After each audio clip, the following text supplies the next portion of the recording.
संगवारी हो, राम राम, जय जोहार, जय छत्तीसगढ़। मोर नाम शेखर है। मैं नॉलेज हब कोचिंग संचालित करता हूँ रायगढ़ छत्तीसगढ़ में, आपके अपन प्रदेश छत्तीसगढ़ में। संगवारी हो, हमारे चैनल चलत चलत अब बहुते दिन हो गए और आप मन सब संगवारी मन जो मोर संग जुड़े हैं ये परिवार के हिस्सा बन गए हैं। तो संगवारी हो, ये परिवार ले कभू कभू परिवार के जो सदस्य रहते ओला कुछ उम्मीद घलो रहते, कुछ इच्छा रहते ओकर कि ओकर साथी ओकर परिवार के सदस्य मन ओकर पहल में साथ देवे। तो भाई आप मन करा भी मोर यही कामना है, यही आशा है कि आप मन मोरे पहल ला आगे बढ़ाए में बहुत सहयोग करिया। बहुत संगवारी मन वीडियो देखते हैं लेकिन लाइक नहीं करें, तेना बड़ा दुख लागते मोला। और कौन जान कौन संगवारी ला का बुरा लागते कि वो एक डिसलाइक घलो करते।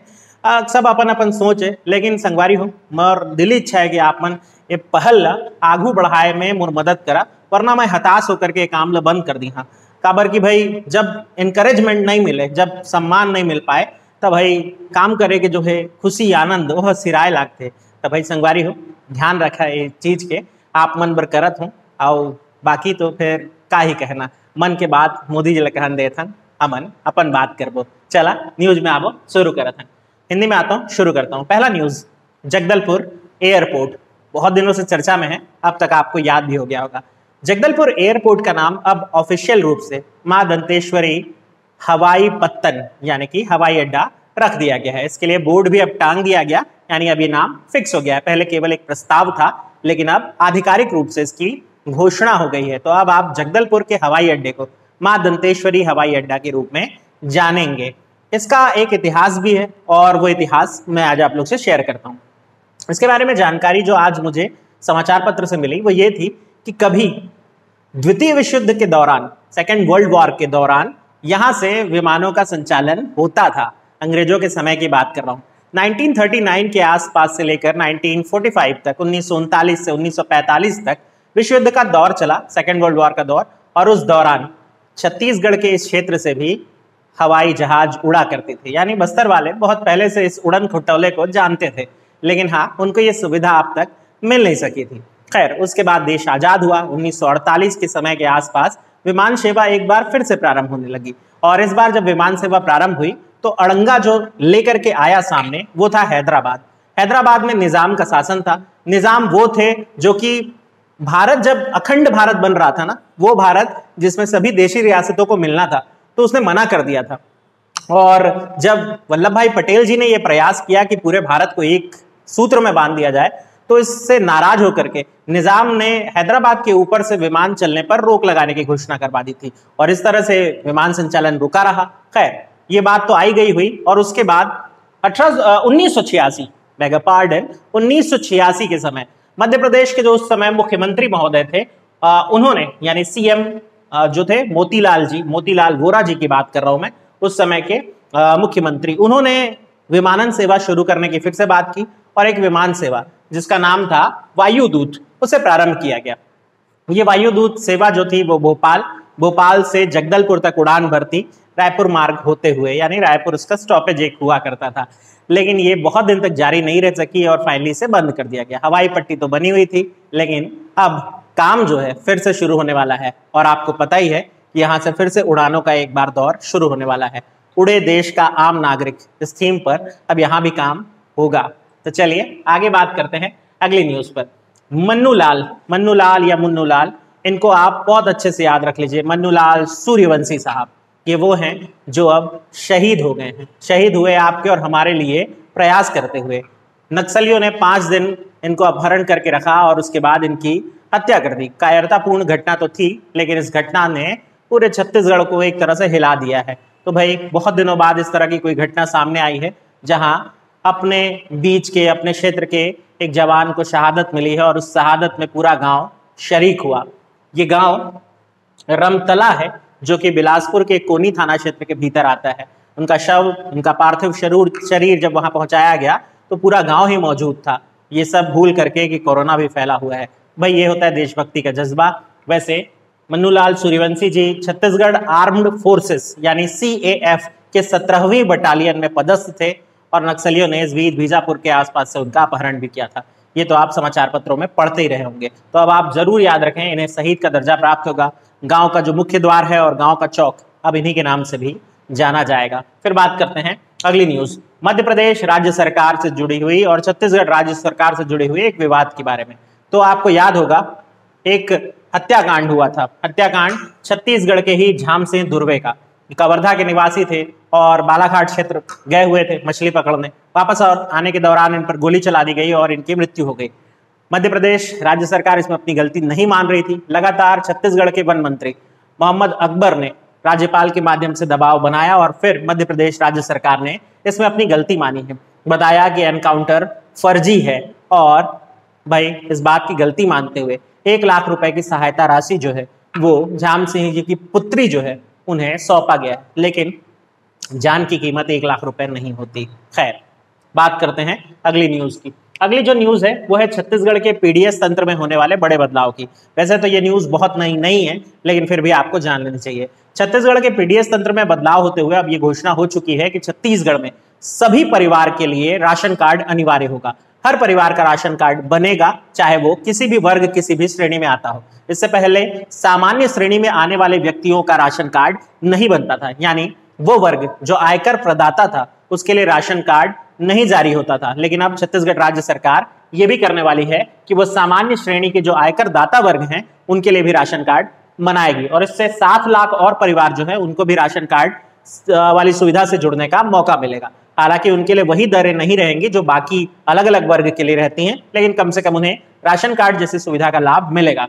पहले छत्तीसगढ़ में 58 लाख जो है परिवार वो राशन कार्ड धारी थे, 7 लाख परिवारों को और लाभ मिलेगा, यानी अब 65 लाख परिवार जो छत्तीसगढ़ के कुल परिवारों की संख्या है इन सभी को राशन कार्ड का लाभ मिल सकेगा। 4 श्रेणियों में राशन कार्ड बनाए जाएंगे और अंत्योदय श्रेणी तो आप जानते ही हैं, अत्यंत गरीब जिनको माना जाता है, जो प्राथमिक श्रेणी में आते हैं। फिर बीपीएल एपीएल के अलावा अब सामान्य श्रेणी, ये एक नई श्रेणी है जो जुड़ जाएगी।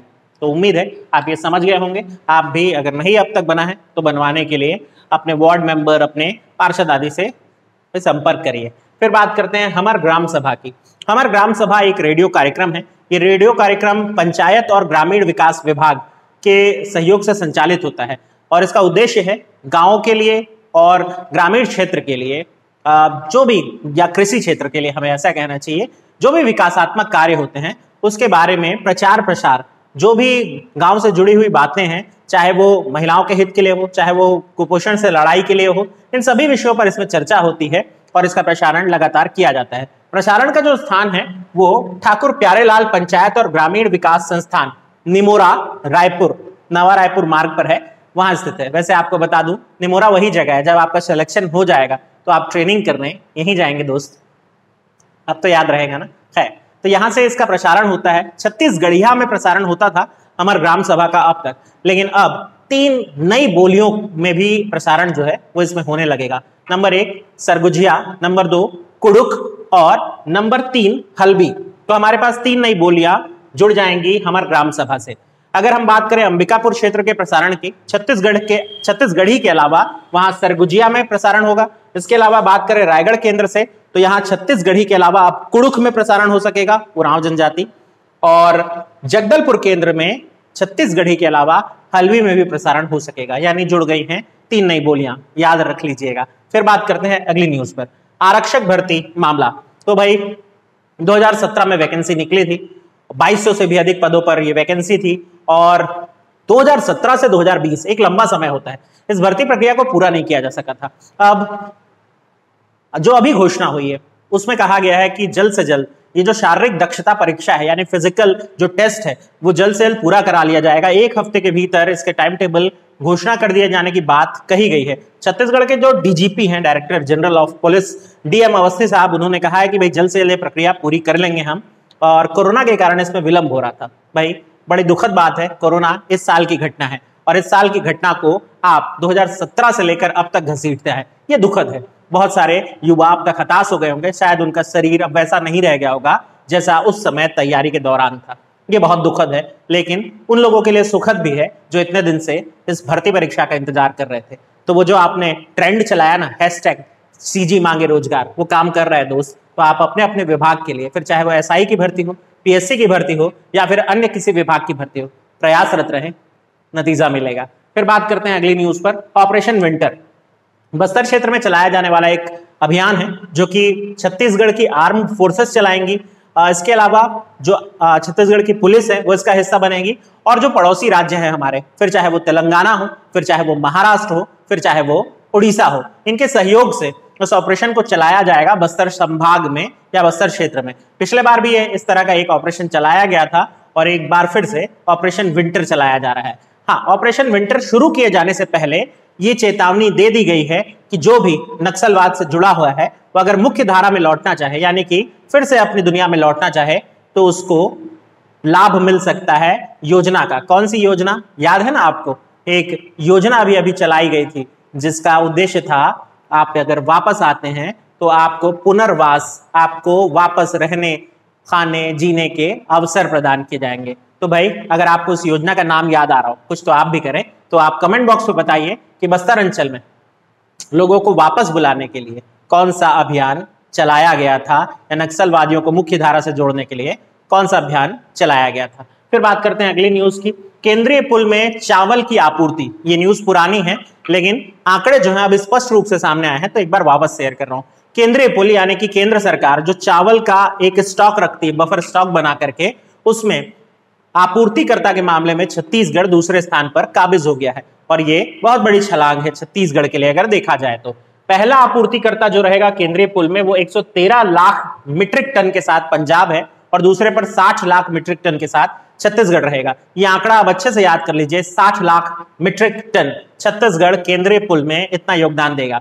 छत्तीसगढ़ के ठीक बाद आता है तेलंगाना जो 50 लाख मीट्रिक टन, और फिर हरियाणा 44 लाख मीट्रिक टन का योगदान देगा। तो भाई बहुत बड़ी उपलब्धि है छत्तीसगढ़ के लिए, और इस साल ये माना जा रहा है कि कुल खरीदी के बाद छत्तीसगढ़ के पास जो चावल अतिरिक्त बच जाता था वो नहीं बचेगा, और ये अच्छी बात भी होगी, किसानों को उनका मूल्य भी प्राप्त हो सकेगा, और भाई हम तो एथेनॉल प्लांट भी लगा लिए हैं। फिर बात करते हैं केंद्रीय संस्थान जहां कोरोना का इलाज चल रहा है, जाहिर सी बात है मेडिकल संस्थानों की बात कर रहे हैं।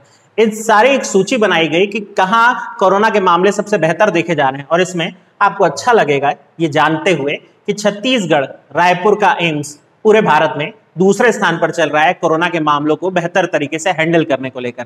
पहले स्थान पर जाहिर सी बात है हम नहीं है, इसीलिए तो दूसरा स्थान है दोस्त। तो एनसीआई झज्जर हरियाणा वाला जो है ये पहले स्थान पर है, जबकि एम्स रायपुर पूरे भारत में दूसरे स्थान पर है कोविड मामलों को हैंडल करने को लेकर। अब बात करते हैं अगली न्यूज की, जगत राम साहब की। बड़े इंप्रेसिव लगे जगत राम साहब, इनका काम जो है वो अब पूरे भारत में पहचाना जा रहा है, और होपफुली अंतरराष्ट्रीय स्तर पर भी इनको पहचान मिले।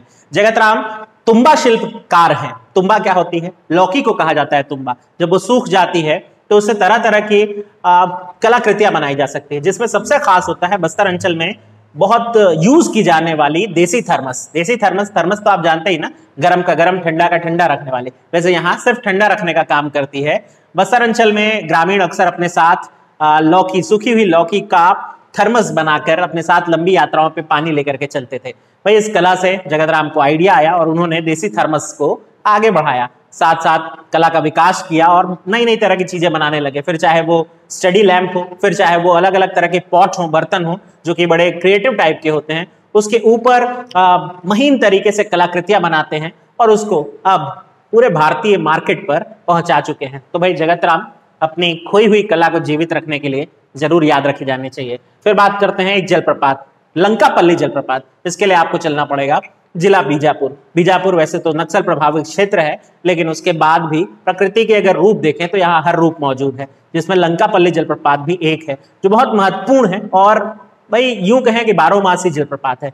हर माह में आप जाएं तो यहाँ पानी जरूर मिलेगा। 100 फीट की लगभग ऊंचाई से ये जलप्रपात नीचे जब गिर रहा होता है पानी, तो देखने के लिए लोग बस रुक ही जाते हैं। तो इतना ही था आज के समाचार में, हम भी यहीं रुक जाते हैं और कल मिलेंगे जब आपसे और समाचारों पर चर्चा करेंगे। याद रखिएगा, मैंने आपसे एक छोटी सी सहायता मांगी है अपने इस परिवार को और बड़ा करने के लिए, तो वो आप कर सकते हैं, इतनी मुझे उम्मीद है। तो भाई आप अपना और अपनों का ध्यान रखें और अपने परिवार का भी। चलिए मुलाकात करते हैं।